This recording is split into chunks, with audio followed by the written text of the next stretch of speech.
ଝିଟିପିଟି ଦେହର କେଉଁଠାରେ ପଡ଼ିଲେ କ'ଣ ସଂକେତ ମିଳେ ଜାଣନ୍ତୁ। ନମସ୍କାର ବନ୍ଧୁଗଣ, RNP ଷ୍ଟୋରି ଡାଏରୀ ଚ୍ୟାନେଲରେ ଆପଣମାନଙ୍କୁ ସ୍ୱାଗତ। ବନ୍ଧୁଗଣ, ବାସ୍ତୁଶାସ୍ତ୍ରରେ ଏବଂ ପୁରାଣ ଶାସ୍ତ୍ରମାନଙ୍କରେ ଝିଟିପିଟିକୁ ଅନେକ ଗୁରୁତ୍ୱ ଦିଆଯାଇଛି। ହିନ୍ଦୁ ଧର୍ମରେ ଝିଟିପିଟିକୁ ଭବିଷ୍ୟତ ବକ୍ତା ଭାବରେ ମାନାଯାଇଥାଏ।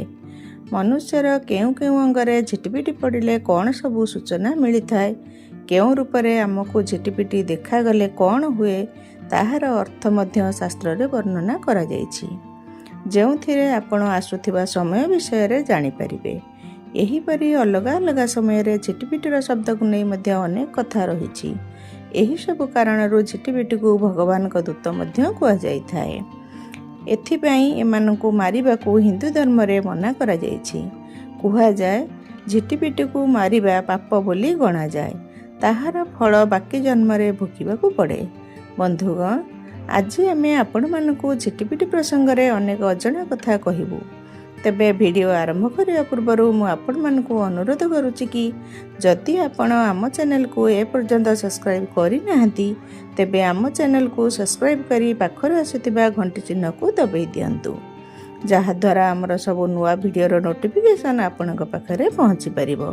ଭିଡ଼ିଓ ଶେଷ ହେବା ପର୍ଯ୍ୟନ୍ତ ଦେଖନ୍ତୁ ଏବଂ ଭଲ ଲାଗିଲେ ଗୋଟେ ଲାଇକ୍ କରିବା ସହିତ ସାଙ୍ଗସାଥିମାନଙ୍କୁ ସେୟାର କରିଦିଅନ୍ତୁ। ବନ୍ଧୁଗଣ, ଆପଣଙ୍କୁ ଜାଣି ଆଶ୍ଚର୍ଯ୍ୟ ଲାଗିବ ଯେ କିଛି ମନ୍ଦିରରେ ଝିଟିପିଟିକୁ ପୂଜା କରାଯାଏ। କୁହାଯାଏ କି ଏହି ଝିଟିପିଟିମାନଙ୍କୁ ଦର୍ଶନ ନ କରିବା ପର୍ଯ୍ୟନ୍ତ ଭଗବାନଙ୍କୁ ଦର୍ଶନ କରିବାର ଫଳ ମିଳିନଥାଏ। କାଞ୍ଚିପୁରମର ବରଧରା ସ୍ୱାମୀ ମନ୍ଦିରର ଗୃହ ସମ୍ମୁଖରେ ଗୋଟିଏ ରୂପା ଏବଂ ଗୋଟିଏ ସୁନାର ଝିଟିପିଟି ମୂର୍ତ୍ତି ତିଆରି କରାଯାଇଛି। ଏଭଳି କୁହାଯାଏ କି ଭଗବାନଙ୍କ ଦର୍ଶନ କରିବା ଆଗରୁ ଏହି ଝିଟିପିଟିମାନଙ୍କୁ ଦର୍ଶନ କଲେ ଦର୍ଶନର ଫଳ ମିଳିଥାଏ। କୁହାଯାଏ କି ଏହି ଦୁଇଟି ଝିଟିପିଟି ପୂର୍ବଜନ୍ମରେ ଗନ୍ଧର୍ବ ଥିଲେ। କୌଣସି ଅଭିଶାପ ଦ୍ୱାରା ଏମାନେ ଝିଟିପିଟି ହୋଇଗଲେ। ବନ୍ଧୁଗଣ, ସାଧାରଣତଃ ଗୋଟିଏ ଭୟ ସମସ୍ତଙ୍କର ମନରେ ରହିଛି କି ଝିଟିପିଟି ଅଧିକ ବିଷାକ୍ତ ହୋଇଥାଏ, କିନ୍ତୁ ଭୟ କରିବାର କୌଣସି କାରଣ ନାହିଁ। ଘରୁଆ ଝିଟିପିଟି ବିଷାକ୍ତ ହୋଇନଥାନ୍ତି, କିନ୍ତୁ ଏହା କୌଣସି ଖାଦ୍ୟ ପଦାର୍ଥରେ ପଡ଼ିଗଲେ ସେହି ଖାଦ୍ୟକୁ ସେବନ କରିବା ଦ୍ୱାରା ସଂକ୍ରମଣ ହୋଇଥାଏ। ଶକୁନ ଶାସ୍ତ୍ର ଅନୁସାରେ ସ୍ତ୍ରୀ ଲୋକଙ୍କର ବାମ ପାର୍ଶ୍ୱ ଏବଂ ପୁରୁଷ ଲୋକଙ୍କର ଡାହାଣ ପାର୍ଶ୍ୱରେ ଝିଟିପିଟି ପଡ଼ିବା ଅତ୍ୟନ୍ତ ଶୁଭ ବୋଲି କୁହାଯାଇଥାଏ। ଝିଟିପିଟି ତଳୁ ଉପରକୁ ଚଢ଼ିବାର ଦେଖିବା ଶୁଭ ଏବଂ ଉପରୁ ତଳକୁ ଖସିବାର ଦେଖିବା ଅଶୁଭ ମାନାଯାଇଥାଏ।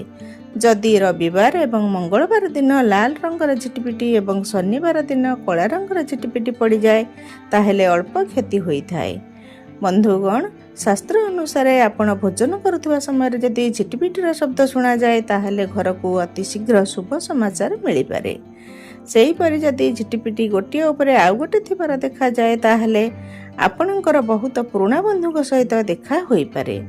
ଯଦି ଦୁଇଟି ଝିଟିପିଟି ପରସ୍ପର ସହିତ ଝଗଡ଼ା କରୁଥିବାର ଦେଖାଯାଏ, ତାହେଲେ ଆପଣଙ୍କର କୌଣସି ପ୍ରିୟ ବନ୍ଧୁଙ୍କ ଠାରୁ ଅଲଗା ହେବାର ସମ୍ଭାବନା ରହିଛି। ଯଦି ଆପଣ ନୂଆ ଘରେ ପ୍ରବେଶ କରୁଛନ୍ତି ଏବଂ ଘରର ମୁଖ୍ୟଙ୍କୁ ମରିଥିବା ଝିଟିପିଟି ଦେଖାଯାଏ, ତାହେଲେ ସେହି ଘରେ ରହୁଥିବା ଲୋକେ ରୋଗରେ ପୀଡ଼ିତ ହୋଇଥାନ୍ତି। ଯଦି ଆପଣଙ୍କ ଜୀବନରେ ଏମିତି କିଛି ଘଟିଛି, ତାହେଲେ ସେହି ଗୃହରେ କିଛି ପୂଜାପାଠ କରାଇ ନିଅନ୍ତୁ। ଯଦି ମଥାରେ ଝିଟିପିଟି ପଡ଼େ, ତାହେଲେ ବଡ଼ ସମ୍ପତ୍ତିର ପ୍ରାପ୍ତି ହୋଇଥାଏ। ଚୁଟିରେ ଝିଟିପିଟି ପଡ଼ିବା ଦ୍ୱାରା ଜୀବନରେ ସଙ୍କଟ ଆସିଥାଏ ଏବଂ କୁହାଯାଏ କି ଏହା ମୃତ୍ୟୁତୁଲ୍ୟ ସଙ୍କଟ ହୋଇଥାଏ। ବନ୍ଧୁଗଣ, ଯଦି ଡାହାଣ କାନରେ ଝିଟିପିଟି ପଡ଼େ, ତାହେଲେ ସ୍ୱର୍ଣ୍ଣ ଆଭୂଷଣ ପ୍ରାପ୍ତି ହୋଇଥାଏ। ଯଦି ବାମ କାନରେ ଝିଟିପିଟି ପଡ଼େ, ତାହେଲେ ସେଥିରେ ମନୁଷ୍ୟର ଆୟୁ ବୃଦ୍ଧି ହୋଇଥାଏ। ଯଦି ଭ୍ରୂଲତାରେ ଝିଟିପିଟି ପଡ଼େ, ତାହେଲେ ଆର୍ଥିକ କ୍ଷତି ହେବାର ସମ୍ଭାବନା ରହିଥାଏ, କିନ୍ତୁ ଯଦି ନାକରେ ଝିଟିପିଟି ପଡ଼େ, ତେବେ ଭାଗ୍ୟ ଉଦୟ ହୋଇଥାଏ। ସେହିପରି ଯଦି ମୁଖରେ ପଡ଼େ, ତାହେଲେ ମଧୁର ଭୋଜନର ପ୍ରାପ୍ତି ହୋଇଥାଏ। ଯଦି ବାମପଟ ଗାଲରେ ଝିଟିପିଟି ପଡ଼େ, ତାହେଲେ ବହୁତ ପୁରୁଣା ବନ୍ଧୁଙ୍କ ସହିତ ଦେଖା ସାକ୍ଷାତ ହୋଇପାରେ। ଡାହାଣ ପଟ ଗାଲରେ ପଡ଼ିଲେ ମନୁଷ୍ୟର ଆୟୁ ବୃଦ୍ଧି ହୋଇଥାଏ। ମନୁଷ୍ୟର ଗଳାରେ ଝିଟିପିଟି ପଡ଼ିଲେ ଯଶ ସମ୍ମାନ ପ୍ରାପ୍ତି ହୋଇଥାଏ। କଣ୍ଠରେ ଝିଟିପିଟି ପଡ଼ିଲେ ଶତ୍ରୁମାନଙ୍କ ବିନାଶ ହୋଇଥାଏ। ଡାହାଣ ସ୍କନ୍ଧରେ ଝିଟିପିଟି ପଡ଼ିଲେ ବିବାଦ ଯୁଦ୍ଧରେ ବିଜୟ ଲାଭ ହୋଇଥାଏ। ବାମ ସ୍କନ୍ଧରେ ଝିଟିପିଟି ପଡ଼ିବା ଦ୍ୱାରା ନୂଆ ଶତ୍ରୁ ସୃଷ୍ଟି ହୋଇଥାନ୍ତି। ଆପଣଙ୍କ ଡାହାଣ ହାତରେ ଝିଟିପିଟି ପଡ଼ିଲେ ଧନ ଲାଭ ହୋଇଥାଏ ଏବଂ ବାମ ହାତରେ ପଡ଼ିବା ଦ୍ୱାରା ଧନ କ୍ଷତି ହୋଇଥାଏ। ମହିଳାମାନଙ୍କ ପାଇଁ ଏହାର ଓଲଟା ଦେଖିବାକୁ ମିଳିଥାଏ। ମହିଳାମାନଙ୍କ ପାଇଁ ବାମ ଏବଂ ପୁରୁଷଙ୍କ ପାଇଁ ଡାହାଣ ପାପୁଲିରେ ଝିଟିପିଟି ପଡ଼ିଯାଏ, ତାହେଲେ ନୂଆ ବସ୍ତ୍ରର ପ୍ରାପ୍ତି ହୋଇଥାଏ। ବାମ ପାପୁଲିରେ ପଡ଼ିଲେ ଧନହାନି ହେବାର ସମ୍ଭାବନା ରହିଛି। ସେହିଭଳି ପିଠିର ଡାହାଣ ପାର୍ଶ୍ୱରେ ଝିଟିପିଟି ପଡ଼ିଲେ ସୁଖ ପ୍ରାପ୍ତ ହୋଇଥାଏ। ବାମ ପାର୍ଶ୍ୱରେ ପଡ଼ିଲେ ବ୍ୟକ୍ତି ରୋଗରେ ଆକ୍ରାନ୍ତ ହେବାର ସମ୍ଭାବନା ରହିଛି। ଡାହାଣ ପାର୍ଶ୍ୱ ଆଣ୍ଠୁରେ ଝିଟିପିଟି ପଡ଼ିଲେ ଖୁବ୍ ଶୀଘ୍ର କୌଣସି ଯାତ୍ରାରେ ଯାଇପାରନ୍ତି। ବାମ ପାର୍ଶ୍ୱ ଆଣ୍ଠୁରେ ପଡ଼ିଲେ ସୌଭାଗ୍ୟହାନି ହେବାର ସମ୍ଭାବନା ରହିଛି। ଡାହାଣ ପାଦରେ ଝିଟିପିଟି ପଡ଼ିଲେ ଯଦି ଆପଣ ଯାତ୍ରା କରିବାକୁ ଯାଉଛନ୍ତି, ଆପଣଙ୍କ ଯାତ୍ରାରେ ଶୁଭ ଫଳ ପ୍ରାପ୍ତ ହୋଇଥାଏ। ଯଦି ବାମ ପାର୍ଶ୍ୱରେ ପାଦରେ ଝିଟିପିଟି ପଡ଼ିଯାଏ ତାହେଲେ ରୋଗ ଏବଂ ପରିବାରରେ କଳହ ହେବାର ସମ୍ଭାବନା ରହିଛି।